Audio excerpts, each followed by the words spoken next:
queria continuar nessa questão ambiental, pegando 3 experiências tuas que faz parte da tua vida, né? Primeiro, você chegar adolescente, 18, 19 anos, se eu estiver errada, você me corrija, em Envira, em toda uma região, veja, não é um interior qualquer do Amazonas, é um interior bastante isolado, de difícil acesso, todas aquelas cidades em Vira e os municípios ao entorno. Depois você teve experiência como prefeito na gestão, você tem, pelo currículo, inclusive, que a Liege descreveu aqui no início, uma formação nessa questão ambiental e também na questão agrícola, né, com uma experiência como secretário. Eu queria entender de que maneira você, chegando no Senado, Luiz, vai conseguir pegar essas 3 experiências de um homem do interior, que viveu no interior fortemente isso, essa formação ambiental e, ao mesmo tempo, as necessidades que tem de desenvolver também pequenos negócios, agronegócios, enfim. Que tipo de projeto você leva alcançando a cadeira do Senado que junte essas 3 vertentes? Pois é, eu acho que essa tua pergunta, começando pelo fato de que eu vivi na Amazônia profunda, em Vira, naquela época, extremamente isolado, ainda é muito distante. Nós não tínhamos telefone, televisão. Se escutava a Rádio Nacional de Brasília, a Rádio de Moscou, a Voz da América e a BBC de Londres, né? E em 77, para mim, era um espanto, o jovem paulistano, escutar a rádio de Cuba, de Havana também. Olha. E lá em São Paulo, quem escutasse uma rádio dessa seria preso naquela época, né? Isso é um detalhe sociológico interessante. Sim. Das diferenças entre a cultura política. Dentro, né, do mesmo país, né? Lá, por exemplo, se criticava o prefeito, dos erros do prefeito. Lá em São Paulo, o Paulo Maluf. Se alguém criticasse o Paulo Maluf, o DOPS ia chamar. Para se explicar. E lá em Vira, crítica ao prefeito corria natural. Eu achava muito legal, porque todo mundo podia realmente expressar a sua opinião sobre a administração municipal. Mas voltando à tua pergunta, eu sou um ponto fora da curva, não por mérito meu, mas por esse conjunto de experiências. Eu fui agricultor, pequeno produtor, fui secretário de produção, ao mesmo tempo presidi a Comissão de Meio Ambiente da Assembleia por mais de 8 anos e tenho uma visão de desenvolvimento sustentável. Trabalhei na FAES, na área de saúde ribeirinha, implantamos o programa de saúde ribeirinha da FAES, na época da pandemia. Então eu dialogo com a maior facilidade com o agronegócio, com a cultura familiar e com o meio ambiente. Eu não tenho nenhuma dificuldade de ser mediador desses conflitos de opinião e buscar convergência, porque nós não temos outro caminho. Esse negócio de desenvolvimentismo e o preservacionismo não pode acontecer.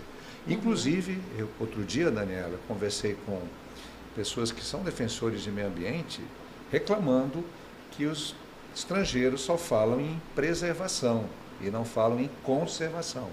Ou seja, querem investir para preservar a biodiversidade e a floresta, mas não estão interessados, a maioria deles, no ser humano dentro da floresta. Nas questões sociais, né? Socioambientais. Então, uma das primeiras coisas, Daniela, é trabalhar para que a Lei de Serviços Ambientais, que ela já existe, se torne efetiva, criando um fundo de serviços ambientais, aí não seria só para o Amazonas, para a Amazônia. Como fazer isso? Parar de continuar, deixar de ter esse provincianismo do Amazonas estar de costa para o Pará, costas para Rondônia e Roraima. Nós temos que unir as forças da Amazônia para defender aquilo que é de interesse comum. A coisa mais absurda que se tem aqui no nosso estado é a conta de energia elétrica mais cara do Brasil.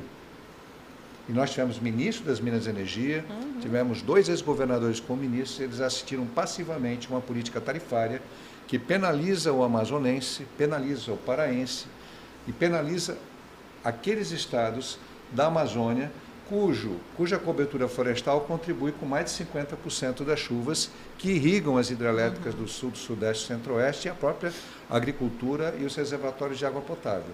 Nós deveríamos ser isentos da bandeira tarifária, mas se faltar água em São Paulo, o amazonense vai ter que pagar a conta. Eles já pagam a conta mais cara. Então, a gente tem que viver e perceber, Daniela, que os nossos senadores atuais, eles vivem no mundo do Olimpo, são como semideuses. Para eles, uma conta de luz de 4, 5 mil não faz nenhuma diferença, mas na minha casa, quando a conta passa de 1.000, eu e minha esposa estamos preocupados. Diminuir o consumo de energia. Nós entendemos, como uma família de classe média, que a conta de energia nos afeta. Então, a gente precisa chegar lá trabalhar para que a Lei de Serviços Ambientais se transforme num fundo de desenvolvimento sustentável. Infelizmente, a lei não garantiu isso, vamos ter que propor mudanças na lei, e os outros estados têm que entender que eles têm que financiar a cobertura florestal, assim como nós vamos lutar junto com muitas outras forças para que os outros países, quando quiserem fazer projetos de preservação, que eles mudem para projetos de conservação. Aqui, né? E tem muitas lutas a serem feitas. Por exemplo, adequar o Bolsa Família, agora Bolsa Brasil, à realidade amazônica. Esse é um programa muito bom que veio desde o governo Lula e foi incorporado. Acho que antes até Fernando Henrique, né? Já tinha o Bolsa iniciou Escola. o embrião Fernando Henrique, né? Mas o que acontece, Daniela? Vocês conhecem bem a Amazônia. Então, imagine uma comunidade em Cucuí, ou lá no Médio Sana, Tunuí Cachoeira. Aí o cidadão tem que sair daquela comunidade para ir receber... Na sede do município. Na sede do município. E o valor que ele recebe é o mesmo do valor da sede. Nenhum político no cenário nacional levantou essa questão. Tem que ser diferenciado o valor. Nossa realidade não é igual de São Paulo, nem igual de Sergipe. Sim, a nossa realidade coloca o ser humano que protege a floresta e vive da floresta muito longe da sede do município, onde tem um banco. E aí começam a vir para a cidade. Vamos morar na cidade, deixa de produzir o seu açaí, o seu pescado, a sua agricultura e vai ser mais um desempregado na sede do município. O Amazonas está numa miséria imensa, é o segundo estado do Brasil, mais desigual, com mais número de miseráveis e de pobres de toda a nação brasileira. No entanto, é o estado brasileiro, o estado com o maior PIB per capita do Norte e Nordeste. Olha o paradoxo. Zona Franca, comércio grande, cassiterita, gás de urucum, gás de Silves, petróleo, e a maior parte dos amazonenses está abaixo. Aonde está esse descompasso? E o que deve ser feito para isso mudar? Está no modelo de governança pública, excludente, tanto federal quanto estadual e seu reflexo no municipal. Está na cultura política que se implementou aqui, que é a cultura do paternalismo e do clientelismo. O Luiz Gonzaga, na década de 50, o rei do Baião, ele dizia: ai, doutor, uma esmola a um homem que é são, ou lhe mata de vergonha, ou vicia o cidadão. E o que se faz? A prática política, ela é uma prática de tornar o cidadão dependente e não um agente ativo de direitos e de deveres. Eu combati muito isso quando eu fui prefeito do município. Eu não gostava do paternalismo. Você tem que gerar oportunidades, mas não fazer um favor para a Aruana, para ela ficar me devendo um favor para depois votar para mim. Isso é um erro absoluto que é cometido no Amazonas de uma maneira cruel e que o povo não percebe. E muitos formadores de opinião não percebem o mal que isso traz. As políticas públicas passam a ser exercitadas com o apoio do povo na época de eleição, com a compra de votos, com a máquina, por esquemas que dominam a economia pública do nosso Estado. Outro grave erro é a falta, a acomodação da nossa grande parte da elite econômica, da nossa elite política, com o modelo Zona Franca. Ou seja, parece que é uma vaquinha, vamos tirar o leite da vaquinha e não vamos criar nada de novo. Houve uma acomodação muito grande para não buscar alternativas. Isso está mudando. Hoje nós temos o empreendedorismo digital, nós temos pessoas com empresas locais que estão com uma outra visão, mas isso também gerou uma espécie de comodismo. E a matriz decisória estratégica da Zona Franca, do polo industrial, está em São Paulo, na Coreia, no Japão. É importante? Importantíssimo, mas é suficiente? Não é. Emprega 100 mil pessoas, o comércio em Manaus mais 200 mil pessoas e nós temos 200 mil desempregados em Manaus. Não gera mais desempregos. Essa atratividade, não ter uma política de habitação organizada, se invade toda a cidade, aí se condena, se criminaliza o ocupante de uma área desmatada. É crime ambiental? É. Mas o poder público, o que ele fez em termos de política habitacional?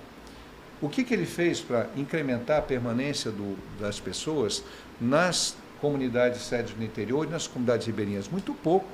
A Fundação Amazônia Sustentável, que é muito criticada, ela faz muito mais do que o poder público. Deveria fazer. Eu não falo só estadual, eu falo do federal e dos municípios. Daniela... As Aruana, ONGs, em geral, né, têm até atuado muito bem. Eu queria só colocar um dado aqui. Se você sai da cidade de Ipixuna para uma cidade como Tarauacá e Fejó, a Prefeitura de Ipixuna recebe o dobro de repasse ICMS do que recebe Tarauacá e Fejó. Porém, o prefeito e os vereadores de Ipixuna são reféns do PED-PED, do assistencialismo. Isso é uma regra geral. A Apuí é um pouco diferente. A Apuí e o Humaitá são um pouco diferentes, principalmente a Apuí. Você vai para o Acre, que é muito mais pobre que o Amazonas, e as pessoas estão trabalhando, elas não estão pedindo, elas cobram oportunidades.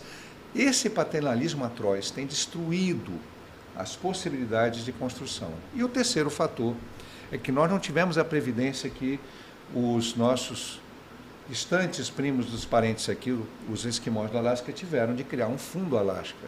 O fundo Alasca foi criado por uma... Suplicy sempre fala disso, mas não tem repercussão nenhuma. Ou seja, eles aproveitaram todo o boom do petróleo e criaram um fundo. Este fundo é investidor de grandes empresas e este fundo é que gera a renda mínima para o povo do Alasca. Não é o governo. E ele não é gerenciado pelo governo. Ele não é um fundo do governo. Então, o Amazonas e o Brasil nunca aproveitaram para criar seus fundos de desenvolvimento, independente do poder discricionário do político que está no poder. Luiz, Não sei se eu estou complicando muito. Não, não, muito bom. Tá, ficou bem claro, eu acho.